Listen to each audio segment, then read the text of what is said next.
day? I am. I'm just recovering from all this upper respiratory stuff, and it has not been a good time. I think it was COVID because my son was exposed, and then he got sick, and then I got sick. So at 45, it likes to hang on a little bit. My vitamins aren't really a defense. Well, it's so nice to meet you. I'm excited to have this conversation. You have a really interesting backstory, with your travels and whatever. But your profile said that you study like human joy and along with connection and whatever. And I've been super drawn to being intentional about joy over Mhm. the last year, but specifically the last few months. So if you wouldn't mind, I'd like to start with what inspired that travel and what exactly um, kind of impacted you to head in the direction that you went in after that. Well, it started actually before I went to Africa. So the trip that I took that truly transformed my life was a trip to Africa and then a conference I went to about a little bit less than 2 months later down in Mexico. So the trip to Africa was in 2012. I went with my then wife and 2 kids. My kids were 12 and 10, now they're 25 and 24. Wow. And before that, actually in 1993, I did a volunteer project. Everything I've done that has transformed my life has been through volunteering. The greatest moments in my life were when I was giving unconditionally to others. And I've Yeah. realized that that's a key cornerstone of my life and a key cornerstone of my happiness and my joy. So when I was 29 years old, I got introduced to an organization called Grassroots Aspen Experience that was bringing kids to Aspen to teach them to ski during the winter and to do a ropes course in the summer. Basically, a Okay. week long program to teach kids that had next to nothing in their childhood that everything's possible. And the last day that I was at this first program teaching these kids to ski, I'm in this hallway and entering into this gymnasium, and all 85 of the kids were there. I brought a dozen of them from New York. There were kids from New Orleans and LA and Denver and Phoenix. And all these different adults brought these different kids from these different parts of the country. And on the last day, they're all standing in this auditorium having a blast. They're like so engaged. They just learned to ski. They didn't know anything about skiing before that, most of them. And I'm watching these kids, and I'm working for GE at the time, which was the number one company in the world. This is 1993. Jack Welch was the CEO, and GE was this 300,000 person company. And I had a really good job and had a boss that was amazing. And yet I was empty. And I saw these kids that had less than I did that were happier than I was. Hmm. And that was like, okay, that was my first wake up call at 29. Why are these people that have less than I do happier than me? So I got back on Saturday night, went to work on Monday, and Monday night talked to my boss and said, I'm done. He's like, what do you mean you're done? I said, I can't do this anymore. I'm quitting. He's like, what are Wow. you going to do? And I said, I have no idea, but not this. So that was almost 33 years ago. I have been on this entrepreneurial journey that whole time. I have not had a job since. And I figured out how to make money and how to take care of myself and how to live a very beautiful life. I've been to 42 countries and have seen a lot around the world. And my global travel has informed me more than anything. So, volunteering and international travel to me have been huge impacts in my life. And then I got to a point when I went to that conference in 2012 that shifted everything. So, I'm in Africa bringing computers to rural villages, volunteering with a nonprofit. And a couple of things happened on the trip. First of all, my bags for myself and my ex and my 2 kids all got left in Istanbul on the flight from Istanbul to Entebbe. So we Mm. land in Entebbe, and there's a list of people's bags who didn't make it on the plane. Turns out the plane was overweight, blah, blah, blah, all the story. Took them 6 days to get us our bags. It's a whole story. It's in the book. The book, The Joy Molecule, is a story of 8 people I've met since I got back from Africa and the impact they've had on me and the 5 lessons I've learned from those people. And the first story is all about losing my bags, meeting this young man named Armstrong in eastern Uganda in a small little rural village called the Abayadaya community, which is out just outside of a town called Bale. And I met these people. There was this 18-year-old woman with 3 little kids, and those kids were so happy. And this 18-year-old woman was bouncing around and loving life, and we see her with a big pot of water on her head, and she just loved being alive. And I'm back to where I was in Aspen. I'm Yeah. watching these people that have so much less than I do that are so much happier than I am. Hold on, I'm gonna put this light on. I totally forgot that I'm in That's the all dark right. here. Um, so I'm spending time with these people, and I'm watching their joy, like, on their face and in their Mhm. being, and the kids are just running around playing, and they're begging us for new shoes. They're begging us for everything, and they're filled with joy and love of life. And I'm at this point 48, 2012, right before my 49th birthday.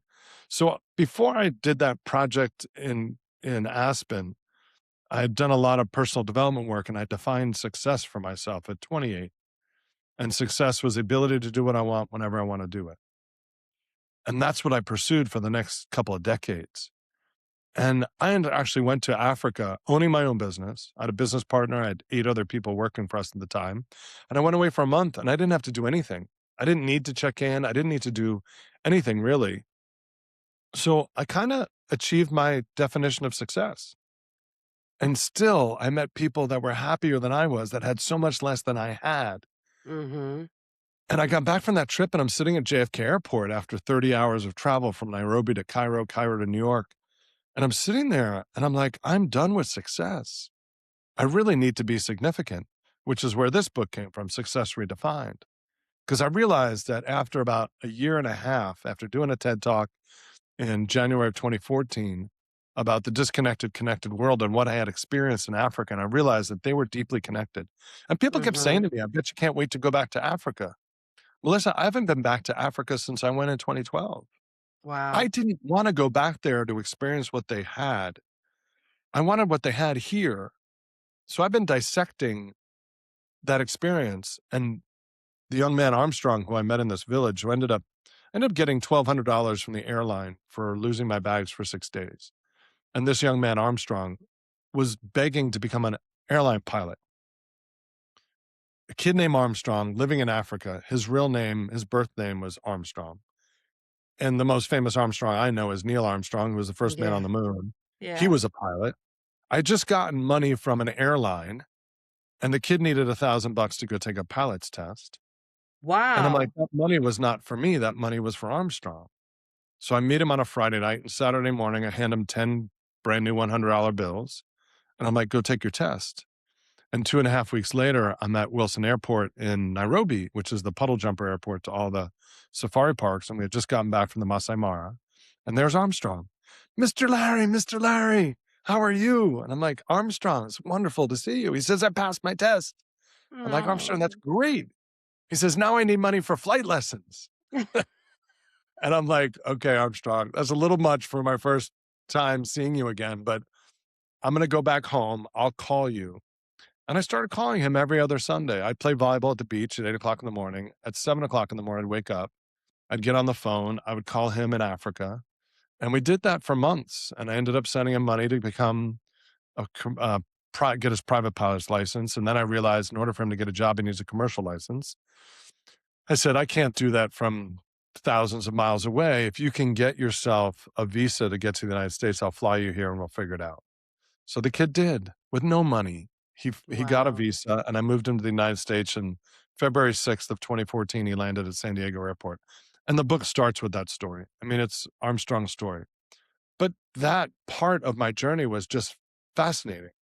And I've been trying to break it down ever since I got there. And then I went to this conference 7 weeks later, and I was asked 3 questions that changed everything.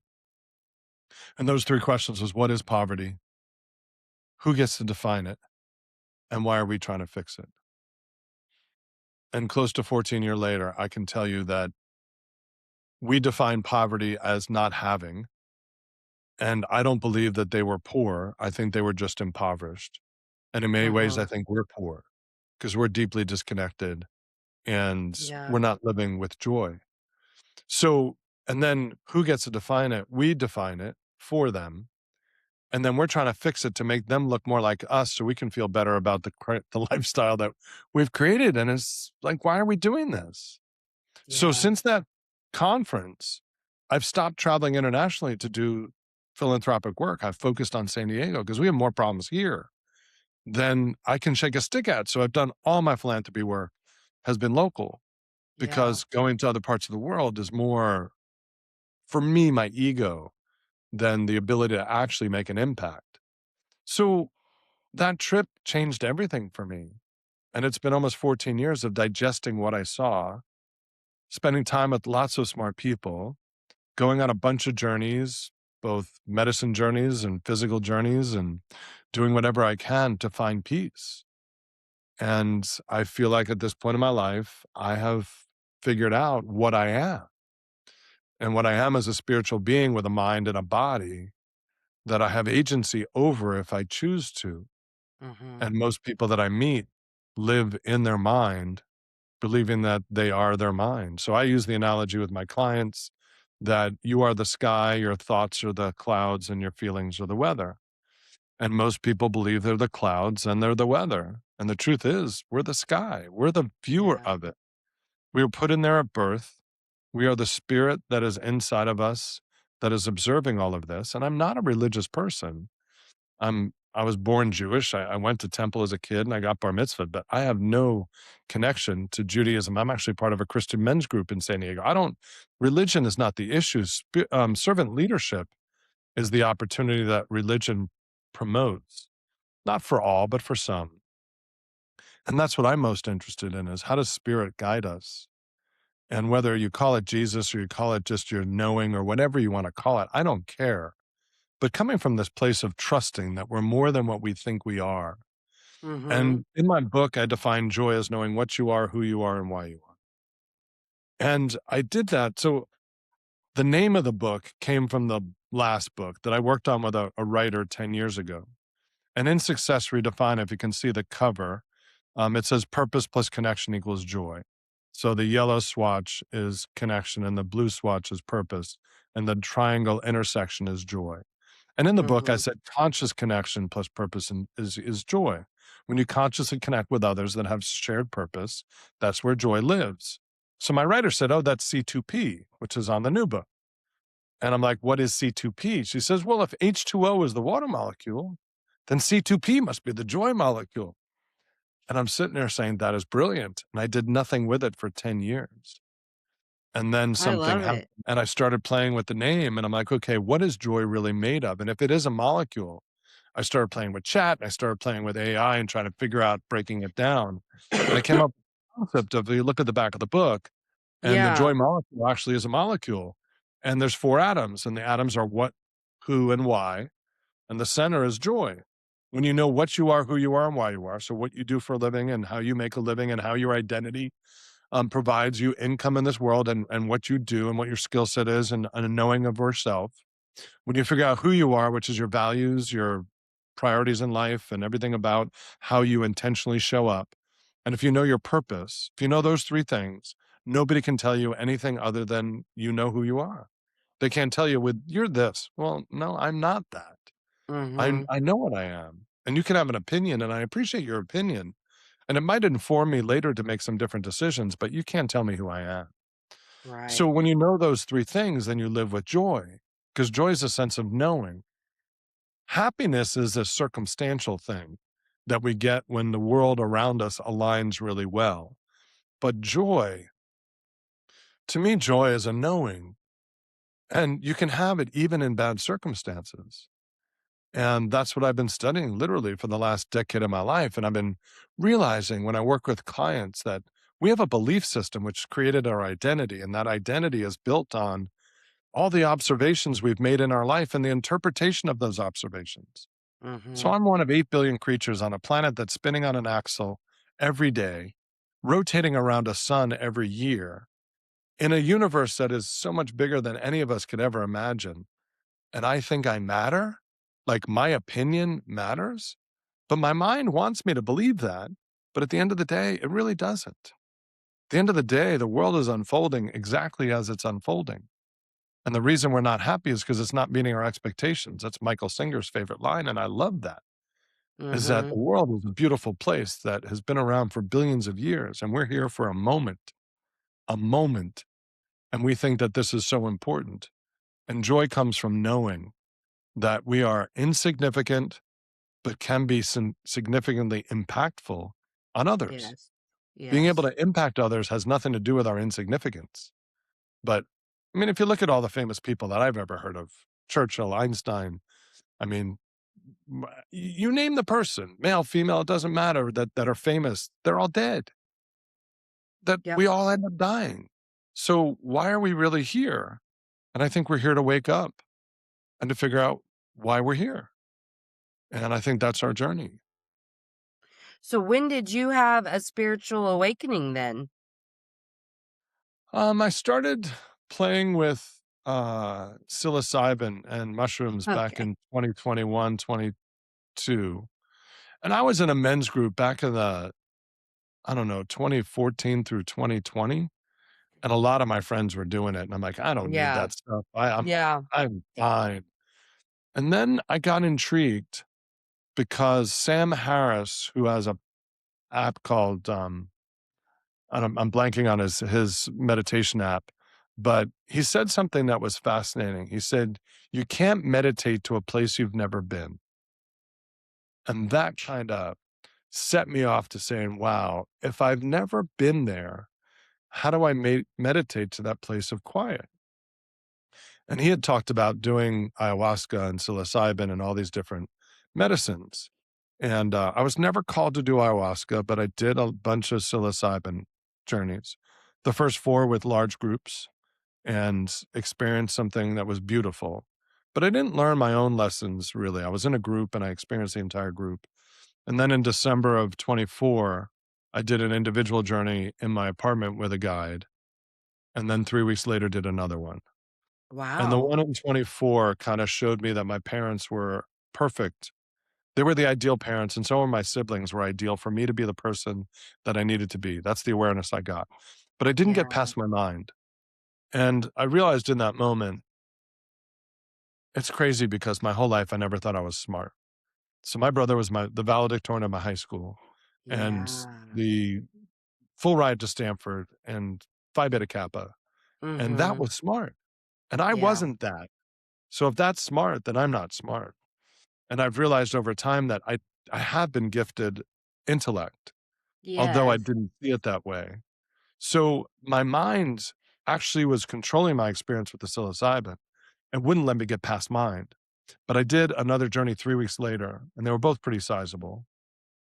And the second time on January 16th of 2025, I literally left my body and my spirit went on a journey. And I Yeah. saw life from a totally different perspective. And when I woke Mhm. up from that, when I came back into this body, I was like, "Oh my God, now I get to live with this awareness." And I thought I was gone. I thought I was ascended off to something different, a different place. And I saw my whole life. It was a path. I saw my relationships since my title and what people know me as is I'm a super connector, I guess. And my title is chief connector. And I'm really good at meeting people and connecting people that need to meet each other. That's how this vehicle works. And I explain to people like we're James Bond inside of a machine that Yeah. had no instruction manual. And you were put in there at birth. And then your mind created this identity that's not James Bond.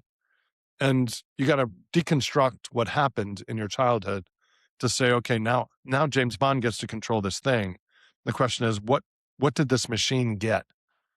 Like Yeah. every machine has a different gift. And it's like, Mhm. what was the gift that I got? So the gifts that I got, I'm a decent athlete. I love sport, but I'm not an Olympic athlete. I know Olympic athletes and I'm not them. No matter how hard I try. I'm not a rocket scientist, but I can hang with them. I can converse with them because I have different intelligence. So I'm all these things and I get to figure out what those things are. But that journey woke me up to the fact that I am more than what I thought I was. Mhm. And it showed me all the relationships in my life, which is why was my journey. Now, anybody else who goes on, does similar work might see something totally different, but that was mine. And it Right. showed me relationships in my life the envy I had. It showed me the jealousy I had. It showed me the judgment I had. And I haven't gotten rid of those things, but I have a totally different perspective of them. So Yeah. on that journey, it showed me that life can be hard, challenging, or easy. And for me, life has been somewhere between challenging and easy. And for people in my life that I've met, life has been hard. And hard to me comes in three flavors. One flavor is something happened and my spirit said, I'm done growing. I'm going to age. My body's going to grow. My mind's going to develop. But my spirit, my actual being, is done. This one was too hard. Yeah. There's Yes. another level of hard where alcohol and numbing comes in. They said, this journey is too hard. I'm just going to medicate myself so that I don't feel it. And then the Yes. third level of hard is this is too hard. I'm done. Suicide. Mhm. But the challenging and easy part are fascinating also. So now when I meet somebody who drinks too much, which I used to judge them, why do you drink so much? They're just, I'm curious as to what happened in their life that caused them to have such a challenge that they have to numb in order to feel okay. So Mhm. I'm more curious than I am judgmental. But part of me is human and it's part of our DNA to instantly react and say, what? But I'm doing everything in my power. So what I've learned is that that being behind my identity has, I think, five major characteristics. It's 100% love. It's 100% abundant. It's pure gratitude. Like, I don't need a gratitude list anymore. I just wake Right. up every day grateful. I Yeah. think when you're creating a gratitude list, you're trying to convince your mind that you're grateful, but your being Right. knows that it's gratitude. I think my being is 100% present and my being is 100% neutral. And then everything else is a creation of our mind, not in a Mm. bad way, but just that's our mind working. And if we let the mind rule the vehicle, so if the mind is the driver of this car, then I'm in reaction mode all the time because all Yes. I'm doing is reacting to my inner child. Mhm. If I realize that that inner child was protecting me to keep me safe and comfortable, and that once I become an adult and I'm able to do hard things, that inner child identity can go in the back seat of the car. And eventually, if I really get capable, I could probably pack him really nicely into a suitcase and put him in the trunk and thank him for protecting me when I needed protection as a child. But as a 62-year adult, I don't need that protection anymore. Mhm. I can deal with conflict. I can deal with mature conversations. I can deal with my feelings. I can deal with challenges happening to my children. My daughter's gone through some amazing stuff in the last few months, and I tell her it's beautiful. She says, how can you say this is beautiful? I'm like, because it is. I wish it never happened. Well, then you wish reality wasn't reality because it happened. So we can either observe it and find peace in all that happens, or we can fight it and be miserable that it happened. Which do Mhm. you choose? I don't know if Yeah. you've ever watched Jill Bolte Taylor's TED Talk on a stroke of insight. She has a brain scientist who had a stroke and she watched herself digress and she went out of her body. And once Oh, she came back, she's like, how do I get this immense being back in this little body? So when yeah. you realize what you are, when you realize that you are no longer, my mind is not my boss, my mind is a tool to be used by me. So when I say I don't like myself, who is I and who is myself? Right. Myself is my identity and I am the viewer of that. So myself is the clouds, I am the sky. There's always clarity in the sky. You go high enough, there are no clouds. So my being is just love, abundance, gratitude, neutrality, and presence. And that's, I can live that way every day, then the world just unfolds. And it's a beautiful way to be, but it's confusing to a lot of people around me. Um, Yeah. and that's what I love doing the coaching work now is because I can help people intellectually understand. Since one of my joys in life is creating constructs that other people can understand. So I like talking about James Bond in my body and being given, I mean, somebody created this amazing thing. Think about it. Your mom and your dad, They did something together. A sperm went into an egg, reproduced a few billion times over 9.5 months, and you came out with 10 fingers and 10 toes, with organs you don't even know what they do or why they're there or anything, a Right. mind that works. But the trick is that we have access to inspect our mind. That, to me, is the human condition. Just because we can inspect our mind, which keeps us from being present, do we need to? Or do we trust that our subconscious will do all the work that needs to be done in order for us to be the person that we were born to be? And that's my journey right now. How do I just let the world unfold and trust that my subconscious will process just about everything and will allow us to experience the world versus judge what's happening? Our mind Yeah. wants to have control over all of it, and there is no control, there's just experience. So, Yeah. I hope that But makes sense. let me ask you this. So Sure. I'm assuming that you believe the way I do, which is like if you've had a spiritual awakening and you believe we are this big being that we choose this experience and, Mhm, for our soul to get whatever lessons from this lifetime to expand in the way that only humans can expand a soul. mhm. So what do you say about, because in my belief, like, I think your subconscious, until you reprogram it, can actually be kind of a dangerous place from all the childhood programming. And so, what do you say about, like, bypassing? Like, how do you anchor into the human experience to know that there are things you will have to transmute with the availability of this higher self? You know what I That's mean? a that's a great question. So if you're programmed from birth to learn certain things and you trust that subconscious, which is programmed with damaged data, that garbage in, garbage out. I hear what you're saying, but I believe there's a knowing. Yeah, it's a great question.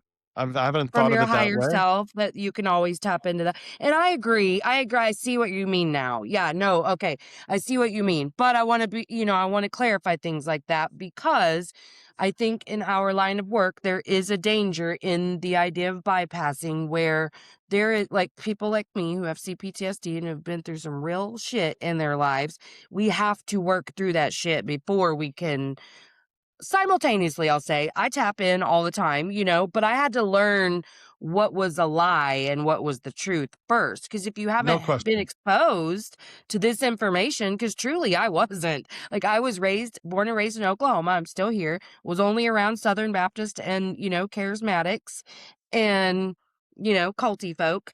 And so I was told to stay away Indoctrinated. from anything in this world. Yeah. So all the trauma, all the religious stuff, and anything that I currently believe now is definitely deemed demonic.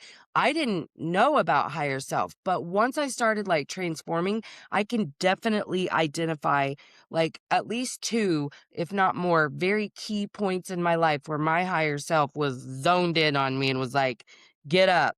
Like I know what I would have attributed to like God or something as a child. I know what that was now.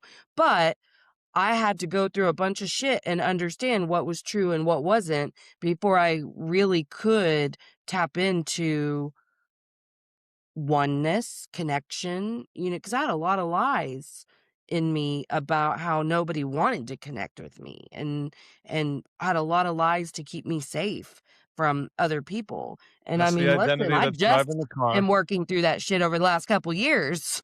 Right. So if so last year for me, um, I ended up really focusing on quiet mind, skillful mind was my mantra for 2025. So I go through this experience in January. The rest of the year is how do I quiet my mind and how do I make it skillful to serve me? And that requires highest self to say, nope, not valuable. Nope, not Mhm. valuable. Okay. That one's valuable. This one's not. So you start dissecting your thoughts and the negative self talk, which many of us have. So I've been doing a lot of estimating around people and where their thoughts come from. And so I would say somewhere around 50% of our population lives with majority, probably 70 plus percent negative self talk. Mhm. There's 10% that probably live with majority positive self talk. And then there's probably 40% in the middle that are eh. So neither horrible or great. But the amount of people that actually have a positive self-image that talk to themselves kindly is very small. So the Yeah. rest of us have to figure it out. And in my book, I have something I call the 20 something rule. And that 20 something rule says from birth to 20, the world teaches you what it wants you to be. And from 20 to death, you get to decide, am I going to live out what I was taught? Am I going to figure out who I was born to be? And maybe one Yeah. out of 1,000 were taught to be the person they were born to be. So the other 999 of Yeah. us schmucks got to figure it out ourselves. Yeah. So I was not taught joy. My dad was broke when I Right. was 10. In 1973, he was $250,000 in debt, which is probably a couple $1,000,000 today. Never Wow, declared yeah. bankruptcy, did not declare bankruptcy, did not do anything other than we lived incredibly frugally with lots of stress and lots of scarcity in a Mhm. household that I was a 10-year-old. And my parents thought my brother and sister that were older than me, that were raising me and taking care of me, that wasn't happening. So I raised myself. I was a latchkey kid and I did a pretty crappy job of raising myself. I had no awareness of anything. I was Yeah. that white on rice kid. I was an extrovert's extrovert that needed attention. I had no idea how to get it, so I grabbed for it anywhere. And I've Yeah. learned as an adult how to build relationships and how relationships form and the investment you need to make in order to have healthy relationships. And the Harvard Mhm. study over the last 85 years that they can tell at 50 whether somebody will be happy at 80 on one single criteria, which is the quality of your primary relationships and the secondary relationships around you. And Um, that's what I seek now. When I yeah. learned about what brings joy, joy starts with my purpose is to help people connect to themselves, help them connect to others, and help them connect to the resources they need in order to leave this planet better than they found it. That is my personal mission. Mhm. And in order to connect with others, we need to connect with self first. I am not very good at connecting with somebody else if I am disconnected from myself because I Right. have no basis. I'm showing up as what the other Yeah, what does that person even look wants me like? to be. Yeah. Exactly. I'm performing all the time. And Mhm. performing is exhausting. And when you can be yourself and just be present, there's so much joy there. So there's this journey that this question started with. So if your subconscious has faulty programming, your highest self gets to audit the thinking. And whatever comes in your mind to say, yeah, no, nah, maybe. Mhm. Well, last year was quiet mind, skillful mind, decade plus of meditation every morning, finding time to be at peace and all this other stuff. This year, my word is agency. I Mm. actually have agency over those skillful thoughts. And I Yeah. get to decide which ones I allow to have input in my life. And the more I am present, the more I trust that my subconscious will come up with whatever it needs to come up with. I do have Right. friends that have no self talk. Their mind's just quiet. Which And is they say to wild, me, right? he said it's the most bizarre thing in the world. And he's got friends that are the same. And you wonder where the talk track's going to come from when you need to speak.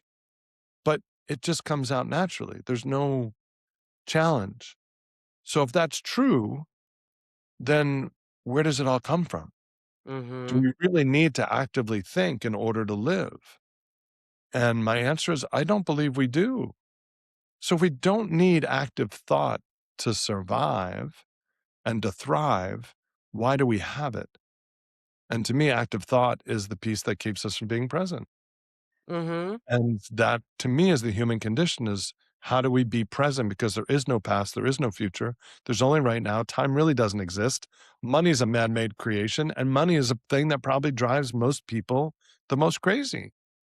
Is Mhm. that this thing called money, which is a barter system that was created thousands of years ago, has no meaning unless we give it meaning. And we Yeah. give it a lot of meaning. So there's a lot to unpack. There's a lot to think about. And there's a lot to keep these pictures attached to the walls. So we're gonna take this down Great. right now. That's Um, I'm in great. I'm in a new office, and I've been playing around with, different ways of Yeah, putting it's all things up, right. but it came down, so I have new two-sided tape coming, but, um, we are a crazy creature, honestly, and the Yes, we question are, becomes, aren't we? how do we become as present as possible? And how do we Yeah. live in a way that is in alignment with why we were put here in the first place? And I believe we were put here in the first place to figure out why we're here. So I'm working on a Mhm. new book, and it won't be out till next year because there's a lot of work to do on it. But my daughter asked me about a month ago. She's like, "Daddy, why are we really here?" And this book is a father's story to a daughter to answer that question. And in my TED talk in 2014, I challenged Abraham Maslow's hierarchy of needs and said, what if we redesigned Maslow's hierarchy as a plate? And I don't think the plate analogy was the right analogy, but I'm not sure how much you've studied Abraham Maslow, but his hierarchy of needs was never created by him. The hierarchy of needs was created by some consultants that wanted to use his work in the corporate world. There's no diamonds, there's no pyramids, there's no nothing in Maslow's research. So I believe Maslow wasn't talking about a hierarchy of needs because self-esteem and love and maybe love is required, but belonging and self-actualization are not needs. I think they're more desires and aspirations. They're not needs. Needs are food, water, shelter, safety, love, air, and health. And for some of us, we need sex. But it's not a need to self-actualize, to be a happy human or to be existing as a human. So, what are those things? And when Maslow was dying in his later part of his life, he actually went beyond self actualization, talked about self transcendence, which is one with God. So, I believe that Mm. this new paradigm that I'm building for my daughter, which I wrote this book for her, is called the Ascension Ladder. And basically, Mm. Maslow, if you take Maslow's construct and put it into three buckets, the bottom bucket is survival, food, water, Mhm. shelter, and safety. So, that's the bottom bucket. The middle bucket, I'm calling me. So that's love and belonging and self-esteem. It's all about me. And then the top of the bucket, the top of the ladder is what I'm calling ascension, which is self-actualization and transcendence. And that's ascension. And I believe we're on this ladder. And our journey as a human is to know where we are on the ladders, to wake up and be aware. And no rung is any better than any other rung. It's just Mhm. awareness. And once we're aware where we are, the opportunity is to reach down below us, help the people below us on the ladder up the ladder, reach above us, the people above us, and ask them, what are you seeing that I don't see? And that is our Yes. reason for being. So Yeah. if we're here to help those that can't see what we see and to ask others to explain to me what you see that I don't see, that is our reason for being here. It's not to consume as much food as we can. It's not to drive the Right. nicest car, be in the nice house. There's nothing wrong with that. But that is not the goal. That is not the reason for being human, in my opinion. I believe we're here to wake up and to wake up to the fact of what we are and how do we become the person we were born to be. To me, Mhm. that's the journey. And it's a beautiful journey, except the mind wants it to be something totally different. And not that the mind's evil, mind's beautiful. And our identities are very helpful and our ego is very helpful. But getting back to this book, it's 8 stories of 8 people that I've met, 5 lessons. The first lesson is my circumstance does not define my joy. My situation in Aspen in 1993 and then being in Africa, I met people that had so much less than me that were happier and more joyful than I was. So joy is not Mhm. defined by circumstance. The second lesson, my work needs to matter. Carrie Rich, 26 years old, handed $2 million to go change the world. She's amazing. She's 40 now. She's got 3 kids, one on the way, and she's just a powerhouse. And if she didn't get that 2 million bucks, she'd be the CEO of some multi-billion-dollar corporation. Nobody would care. But she launched a fellowship program helping social entrepreneurs leave the world a better place. So if you go look up the Global Good Fund, you'll get her story, and it's in the book.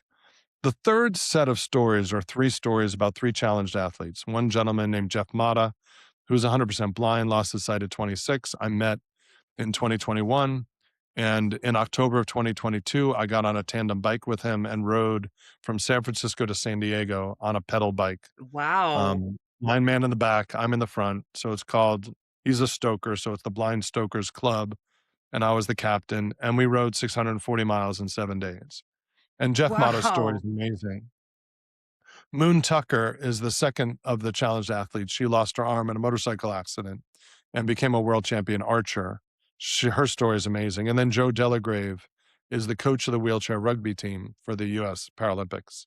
And he'll be coaching the team in 2028 in LA. And Joe and I are writing the next book together called The Identity Illusion, which is that third lesson. Is when you break your neck at 19 and you're 6'6", 260 and you're a college football player and you become a quadriplegic, your identity kind of gets shattered. And it's kind Yeah, a of, little who bit. am I? Little bit. And his identity got shattered multiple times in his life, which is in the book, but that'll be the new book. And that's all about identity. And my identity and my ego keep me from finding joy, if that's what owns this being.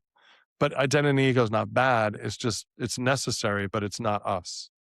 The fourth lesson is persistence, perseverance, and patience. And that's my publisher. She lost a child at birth when she was in her 30s, and then 20 years later, her 19-year-old son fell off the Dunbarton Bridge in San Francisco and died. The one that Mm, was abandoned years earlier, and she fought to get that bridge torn down, which she did. And wow. she's been through a lot. So perseverance. She's 79 years old and amazing. And the last lesson in the book is this guy named Irving Levin. Irving sold his company for $500 million 20 years ago and has become a philanthropist and gives money away. And he learned over that journey that giving it away is not the joy. The joy is in the relationships you develop from the people you meet along the journey. So he and his wife have sponsored over 1,000 young people to all first generation college students. So he gives them $5,000 a year for 4 years. And last year he graduated his 1,000th college graduate. And this Wow. year he has 1,000 kids under scholarship. He's got a 3.5 person staff that helps him select the young people and manage the whole process. And his role with his wife, Stephanie, is to get to know these young people. And that's where the joy comes from. Seeing these Yeah. people and the difference it makes in their lives and their families' lives and their siblings' lives and their cousins' lives and everybody around them. So they're an amazing couple. And that whole section is called the Enough Academy. When we have enough Oh, as I a love that. society, what is our responsibility back to the universe?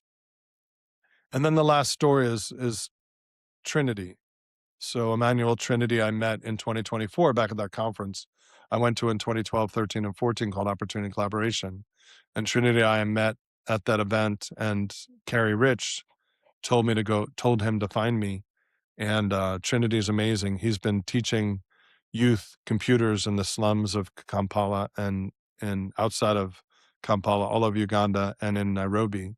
And he takes containers, fills them with computers, sends them to slums, attaches them to a church. And when they have youth programs, they send the youth through these computer programming labs. They call it Elevate. And Era 92 is the company.